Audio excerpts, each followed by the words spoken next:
శ్రీమన్మహాగణాధిపతయే నమః. సాయినాథ పరబ్రహ్మణే నమః. విశ్వకర్మ పరబ్రహ్మణే నమః. సదానింబవృక్షస్య మూలాదివాసాత్ సుధాశ్రావిణం దిక్తమప్యప్రియంతం తరుం కల్పవృక్షాదికం సాధయంతం నమామీశ్వరం సద్గురుం సాయినాథం. ముఖ్యంగా మనము ప్రస్తుత కాలంలో వివాహ జీవితానికి సంబంధించి జ్యోతిష్ శాస్త్ర రీత్యా ఒక్కొక్క రాశి వారు కొన్ని సందర్భాలలో అనుకోని కళ్యాణ సమస్యలను ఎదుర్కొంటూ ఉన్నారు. కొందరి జీవితాలలో కళ్యాణం కాలేదని ఒక సమస్య అయితే, కొందరి జీవితాలలో కళ్యాణం అయిన తర్వాత రీక్యాప్ తీసుకోండి. కొందరి జీవితాలలో కళ్యాణం అయిన తర్వాత సమస్యలతో ఇబ్బంది పడుతున్న వారిని మనం చాలామందిని గమనించాం. అటువంటి సందర్భంలో అసలు ఈ వివాహ జీవితానికి సంబంధించిన సమస్యలు ఏ ఏ గ్రహాల కారణంగా ఎదుర్కోవడం జరుగుతుంది, మనము కళ్యాణానికి సంబంధించి పిల్లలకు సంబంధించి భవిష్యత్తులో వివాహ జీవితానికి సంబంధించిన సమస్యలు రాకుండా ఉండడానికి ఏదైనా పరిహారం ముందుగా చేసుకునే అవకాశం ఉందా లేదా అన్న విషయాన్ని కూడా మనం తెలుసుకోవచ్చా, తెలుసుకునే అవకాశం ఉందా లేదా అనేది కూడా మనం ఇప్పుడు వివరంగా తెలుసుకుందాం. ప్రతి ఒక్క రాసుల వారికి వివాహం అంటేనే మానవ జీవితంలో తల్లిదండ్రుల దగ్గర వారి యొక్క పిల్లలు 25 సంవత్సరాలు ఎంతో గారాబంగా ఒక సెక్యూరిటీగా పిల్లలను పెంచడం జరుగుతుంది. తరువాత ఆడపిల్లలను ఒక జీవిత భాగస్వామికి అప్పగించేటప్పుడు అనేక రకాలుగా వారి యొక్క భవిష్యత్తుకు సంబంధించి పరిశీలించి జాతక పరిశీలన చేసి వివాహం చేయడం జరుగుతుంది.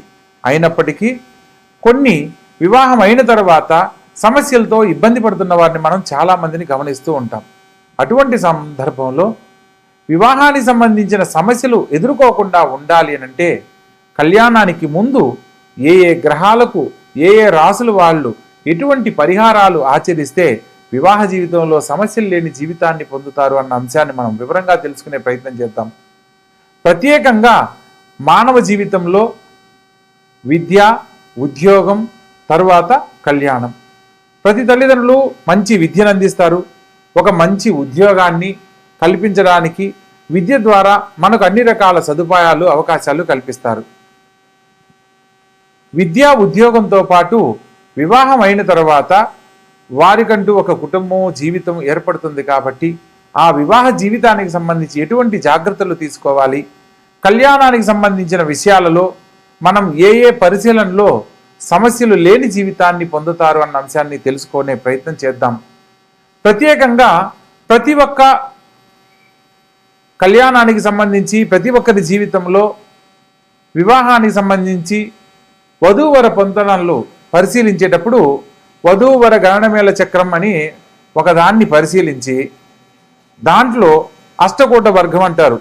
8 రకాల పాయింట్లలో అంటే నాడీ కూటము, భగుట కూటము, రాశి కూటము, నక్షత్ర కూటము, వశ్య కూటము, ఇట్లా 8 రకాలను పరిశీలించి 36 పాయింట్లకు 18 పాయింట్లు వస్తే కళ్యాణానికి అనుకూలమని, 18 పాయింట్ల కంటే తక్కువ వస్తే కళ్యాణానికి అనుకూలం కాదని, కళ్యాణము 18 పాయింట్ల కంటే ఎక్కువ వస్తే చాలా ఉత్తమోత్తమైనదిగా భావిస్తూ ఉంటారు. కానీ జ్యోతిష్ శాస్త్రం ప్రకారము ప్రతి ఒక్కరి జీవితంలో వివాహానికి సంబంధించి వీరికి వివాహం చేయవచ్చు అని తెలుసుకోవడానికి ఒక సాధారణ పట్టిక మాత్రమే. ప్రత్యేకంగా సప్తమ స్థానాన్ని, కలత్ర స్థానాధిపతి ఉన్న స్థానాన్ని బట్టి మాత్రమే వివాహ జీవితంలో వారు ఎటువంటి స్థితిగతులు పొందగలరో వివరంగా తెలుసుకోవడానికి అవకాశం ఉంటుంది అనేది జ్యోతిష్ శాస్త్రం పరిజ్ఞానం ఉన్న మాలాంటి వారు మాత్రమే దీని గురించి పరిశీలనలో వివరంగా తెలియజేయడానికి అవకాశం ఉంటుంది. జ్యోతిష్ శాస్త్రంలో మనకు ఏదైనా ఒక పంచాంగం కొన్నప్పుడు అందులో వధూవర గణనమేళ చక్రం అని వధువు యొక్క పట్టిక నిలువుగాను వరుడి యొక్క పట్టిక అడ్డంగాను నిర్మాణం చేసి అందులో కొన్ని సంఖ్యల ఆధారంగా ఈ యొక్క లైన్కి ఆపోజిట్ లైన్లో వరుడి యొక్క నక్షత్రాన్ని బట్టి ఒక సంఖ్యను కేటాయించి వీరికి ఇన్ని పాయింట్లు వచ్చాయని చెప్పి చెప్పడం జరుగుతుంది. కేవలం పాయింట్లతోనే వివాహ జీవితాన్ని నిర్ణయించకూడదు అన్న సత్యాన్ని తెలుసుకొని వివాహానికి సంబంధించి వారి ఇరువురి జాతకాలలో సమస్యలు లేని జీవితాన్ని అందించాలి అంటే ఏదైనా జాతకంలో దోషాలు ఉన్నప్పుడు దోషాలను ప్రత్యేకంగా వాటి యొక్క పరిహారాలను ముందుగా తెలియజేసి ఆ తర్వాత వివాహం చేయడం వల్ల సమస్యలు ఉండవు అనేది తెలుసుకోవాలి. ప్రత్యేకంగా మనం ఇన్ని రకాలుగా చెప్తున్నాం, పాయింట్లను బట్టి పరిశీలన చేస్తాం. అదేవిధంగా జ్యోతిష్ శాస్త్రంలో జాతక చక్రాన్ని బట్టి పరిశీలన చేస్తాం. కానీ మరొక తెలుసుకోవాల్సిన విషయం ఏంటంటే, ఎప్పుడైతే ఆడపిల్ల మెచ్యూర్ అవుతుందో, పుష్పవతి అయిన తర్వాత ఆ రోజు ఉన్న నక్షత్రము చేసుకునే భర్త నక్షత్రం ఒకటి కాకూడదు. ఇది జ్యోతిష్ శాస్త్రంలో సప్తమ స్థానాన్ని బట్టి మనం చెప్పడానికి లేదు.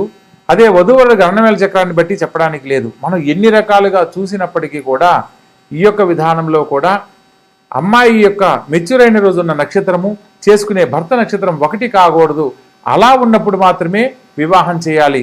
అదేవిధంగా జన్మలగ్నానికి ఆ అబ్బాయి కానీ అమ్మాయి కానీ పుట్టిన జన్మలగ్నానికి అష్టమ లగ్నం అనేది వివాహానికి పనికిరాదు అన్న అంశాన్ని తెలుసుకొని వివాహం చేయాలి. ఊరికినే ఏదో పాయింట్లను చూసేసి వీళ్ళిద్దరికి కళ్యాణం సెట్ అయింది, అమ్మాయి నక్షత్రానికి అబ్బాయి నక్షత్రం సెట్ అయింది అనేది సరైన పద్ధతి కాదు. ఒక 100 ఏళ్ల జీవితాన్ని పిల్లలకు అందిస్తున్నాము అని అంటే దానికి విశేషమైన పరిశీలనలో మాత్రమే ఖచ్చితంగా వారికి అటువంటి వైవాహ జీవితాన్ని అందించగలుగుతున్నాం. పూర్వకాలంలో కుటుంబంలో జాతకాల రీత్యా ఒక పెద్దవాళ్ళు అటు 7 తరాలు ఇటు 7 తరాలు వాళ్ళ యొక్క వంశాంకురాన్ని పరిశీలన చేసి ఆ ఇంటి పిల్లను కళ్ళు మూసుకొని వివాహం చేసుకొని సుఖ సంతోషాలతో జీవించిన వాళ్ళు ఉన్నారు. ప్రస్తుత కాలంలో 36 పాయింట్లకి 33 పాయింట్లు వచ్చి 3వ రోజు విడిపోయిన వాళ్ళు ఉన్నారు. మా అమ్మాయికి జాతక చక్రం చూసామండి, 36 పాయింట్లకి 33 పాయింట్లు వచ్చాయి, చాలా అద్భుతమైన సంబంధం అని చెప్పి అంటారు. కానీ కరెక్ట్గా ఒక నెల గడిచేసరికి ఏమిటోనండి మంచి సంబంధం అని చెప్పి చేశాము, అబ్బాయి మంచివాడు కాదు, అబ్బాయి వాళ్ళ కుటుంబం మంచిది కాదు, అబ్బాయి వాళ్ళ తల్లిదండ్రులు మంచిది కాదు అని వెంటనే ఇలా మాట్లాడుతూ ఉంటారు. కొందరు తల్లిదండ్రులు అయితే ఎన్ని సంబంధాలు చూసినా పిల్లలకు కుదరట్లేదని సిద్ధాంతం తెలిసిన వారి దగ్గరికి వచ్చి, గురువుగారు ఎలాగైనా మా అమ్మాయికి చాలా అంటే 1.5 సంవత్సరం తర్వాత ఈ సంబంధం వచ్చింది, ఎలాగైనా మీరు ఓకే చేయండి, మా అమ్మాయికి పెళ్లి చేయాలనుకుంటున్నాము అని చెప్పి అంటారు. ఇక్కడ వీళ్ళు తీసుకునే తొందరపాటు నిర్ణయాల వల్ల వాళ్ళకేదో అవమానం జరుగుతుందనో, పెళ్లికి పోయినా మీ అమ్మాయికి ఇంకా పెళ్లి కాలేదని ఎదుటి వాళ్ళు ఎవరు అడుగుతున్నారని కనుక ఆడపిల్లకు పెళ్లి చేస్తే ఆ పాప సమస్యలతో ఇబ్బందికరమైన జీవితాన్నే పొందుతుంది. ఎందుకంటే అక్కడ ఏదో ఒకటి కాదు సంబంధం చేయాల్సింది. ఆ అమ్మాయికి ఒక 100 ఏళ్ల జీవితాన్ని ఇస్తున్నామనంటే 1-10 సార్లు ఆలోచించి చేయాలి. ఇక్కడ తొందరపాటు నిర్ణయాల వల్ల కొందరు జీవితాల్లో సమస్యలు ఎదుర్కొంటుంటే మరికొందరు జీవితాలలో వివాహానికి సంబంధించి ఈ యొక్క వధూవరుల గణనవేల చక్రాన్ని చూసి మా అమ్మాయికి ఈ సంబంధం ఓకే అవుతుందండి, చాలా బాగుంది, అబ్బాయి వాళ్ళ కుటుంబం చాలా బాగుంది అని చెప్పి చేసేసి తర్వాత ఇబ్బంది పడుతున్న వాళ్ళని మనం గమనిస్తూ ఉంటాం. ఇక ఇటువంటి సమస్యలు రాకుండా ఉండడానికి ప్రతి ఒక్కరూ కూడా ఈ యొక్క వీడియో ద్వారా కొన్ని విషయాలు ఒక్కొక్క రాశుల వారిగా తెలుసుకునే అవకాశాన్ని కల్పించాలనే సంకల్పంతో ఈ యొక్క వీడియో చేయడం జరుగుతుంది. ప్రతి ఒక్కరూ ఈ యొక్క వీడియోని చివరి వరకు చూడండి, మరిన్ని వివరాలు తెలుసుకోండి. మీకు ఏదన్నా సందేహాలు ఉంటే కామెంట్ రూపంలో తెలియజేయండి, వాటి మీద కూడా మరిన్ని వీడియోలు చేయడం జరుగుతుంది. ప్రతి ఒక్కరి జీవితంలో ఆనందకరమైన జీవితాన్ని వివాహ జీవితం ద్వారా అందించాలనే మా యొక్క ఈ ప్రయత్నంలో చూసిన ప్రతి ఒక్కరూ కూడా దీన్ని తెలుసుకొని మరికొందరికి తెలియజేసే ప్రయత్నం చేయండి. ఇక ఒక్కొక్క రాశుల వారిగా మనం వివరంగా తెలుసుకుందాం. వృషభ రాశి. ఈ యొక్క వృషభ రాశి జాతకులకు వివాహ జీవితంలో చక్కని జీవితాన్ని అందించే ముందు వివాహ పొంతలను ఏ విధంగా పరిశీలించాలన్న అంశాన్ని తెలుసుకుందాం. ఈ యొక్క వృషభ రాశి వారికి ప్రత్యేకంగా ఇంద్రియ సౌఖ్యము, ఆకర్షణ, అందానికి ఎక్కువగా ప్రాధాన్యత ఇస్తారు. ఎందుకంటే వృషభ రాశికి అధిపతి శుక్రుడు. ఈ యొక్క శుక్రుడు అధిపతిగా ఉన్న రాశుల వారికి అందానికి ఎక్కువగా ప్రిఫరెన్స్ ఇస్తారు. ఎక్కువగా ప్రతి ఒక్కరూ ఈ యొక్క రాశి వారికి ఆకర్షితులు అవ్వడానికి ప్రధానమైన కారణం శ్రీకృష్ణ పరమాత్మని యొక్క జన్మ నక్షత్రం రోహిణి నక్షత్రం. శ్రీకృష్ణుని యొక్క జీవిత చరిత్రలో ఎంతోమంది ఆ స్వామి వారికి గోపికలుగా ఉన్న సంగతి మనందరికీ తెలిసిన విషయమే. ఇక్కడ అందం వల్ల ఆకర్షింపబడడం అనేది మనం ప్రాధాన్యత తీసుకోవాలి. ప్రత్యేకంగా ఈ యొక్క శుక్రుని యొక్క ప్రభావము రాహువుతో కానీ కేతువుతో కానీ కలిసినప్పుడు వివాహ జీవితంలో కొన్ని సమస్యలు ఎదుర్కోవడానికి కారణమవుతుంది. ఈ యొక్క వృషభ రాశికి సప్తమ స్థానం కలత్ర స్థానాధిపతి కుజుడవుతాడు. సప్తమ స్థానం వచ్చేసి వృశ్చిక రాశి అవుతుంది. ఈ యొక్క వృశ్చిక రాశిలో ఉన్న గ్రహాలను బట్టి జీవిత భాగస్వామి ఎటువంటి స్వభావం కలిగి ఉంటాడు అన్న అంశాన్ని మనం వివరంగా తెలుసుకోవచ్చు. అందులో భాగంగా వివాహ జీవితానికి సంబంధించి ఏదైనా సమస్యలు ఎదురవుతున్నాయి అని అంటే ఏ కారణం చేత ఎదురవుతాయి అంటే ప్రత్యేకంగా శుక్రుడితో పాటు చంద్రుడు కలిసిన, శుక్రుడితో పాటు కుజుడు కలిసిన, లేదా శుక్రమహర దశలో రాహు యొక్క అంతర్దశ లేదా కేతు యొక్క అంతర్దశల్లో సమస్యలు తలెత్తడానికి అవకాశం ఉంటుంది. ఎందుకంటే పెళ్ళైన తర్వాత చక్కగా కొనసాగుతున్న దాంపత్య జీవితంలో మధ్యలో ఇంకొక వ్యక్తి పరిచయం అబ్బాయికైనా అమ్మాయికైనా ఈ యొక్క వృషభ రాశిలో పుట్టిన వారికి శుక్రమహర దశలో రాహువు కానీ రాహుమహర దశలో శుక్రుడు కానీ జరిగేటప్పుడు ఈ యొక్క ఇతరులపై ఆకర్షణ అనేది కలుగుతుంది. దానివల్ల వివాహ జీవితంలో కొన్ని సమస్యలు ఎదుర్కోవడం అనేది జరుగుతూ ఉంటుంది. ఇందులో కుజుడు గనక సప్తమ స్థానంలో గనక ఉన్నట్లయితే కోపావేశాలకు లోనయ్యి కొన్ని సందర్భాలలో భర్త మీద కానీ భార్య మీద కానీ కోపంతో ఎదుటివారికి ఆకర్షితులు అయ్యేలా ప్రవర్తించడము, తద్వారా వివాహ జీవితంలో సమస్యలు తలెత్తుకునేలా చేసుకోవడం లాంటివి కొనసాగుతూ ఉంటాయి.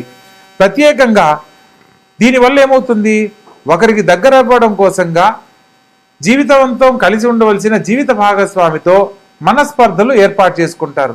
సప్తమంలో కుజుని యొక్క సంచారం వల్ల, కుజుడు అంటేనే కోపోద్రిక్తం కలిగిన వాడు.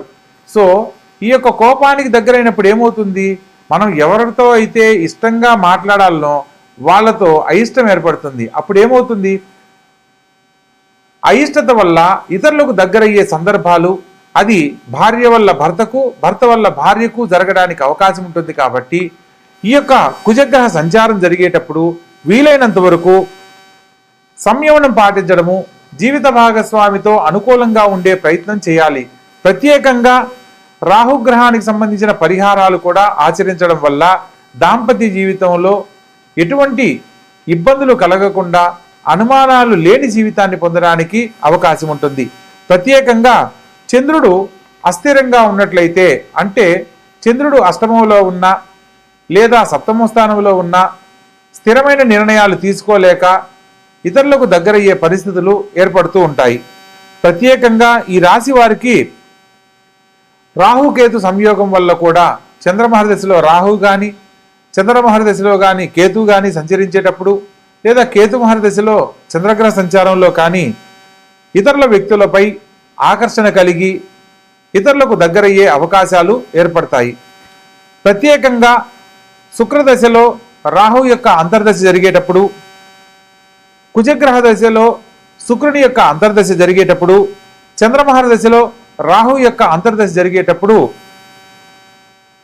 ఇతరులపైన ఆకర్షణతో భావోద్వేగాలతో దగ్గరయ్యే అవకాశాలు ఏర్పడుతూ ఉంటాయి.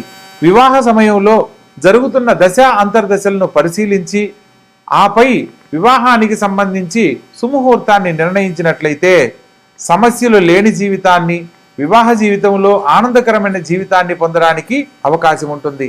కాబట్టి ఈ యొక్క వృషభ రాశి వారికి జాతకరీత్యా శుక్రగ్రహానికి సంబంధించిన శాంతి పరిహారాలు తప్పనిసరిగా చేసుకోవాలి. ఎందుకంటే ఆకర్షణకు కారణమైన ఈ యొక్క శుక్రుడు కలత్రకారకుడు కాబట్టి శుక్రగ్రహానికి సంబంధించిన జపము, దానము, హోమము జరిపించి ఆ తరువాత వివాహ ప్రయత్నం చేసినట్లయితే జాతకం రీత్యా వివాహ జీవితంలో సమస్యలు లేని జీవితాన్ని పొందడానికి అవకాశం ఉంటుంది.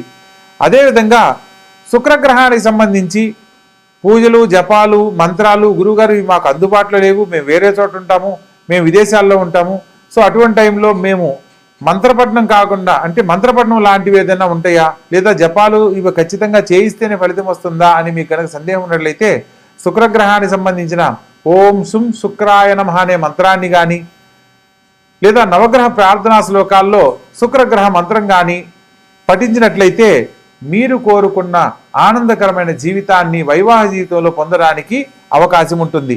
ప్రత్యేకంగా భార్యాభర్తలు మాట్లాడుకునే సందర్భంలో, ఏ సందర్భంలో అయినా సరే ఒకరి మీద ఒకరికి కోపం కలిగే సందర్భంలో రెండవ వాళ్ళు సంయమనం పాటించినట్లయితే, అంటే భార్య మాట్లాడేటప్పుడు భార్య కోపంగా ఉన్నప్పుడు భర్త సంయమనం పాటించాలి, భర్త కోపంగా ఉన్నప్పుడు భార్య కొంత సంయమనం పాటించాలి.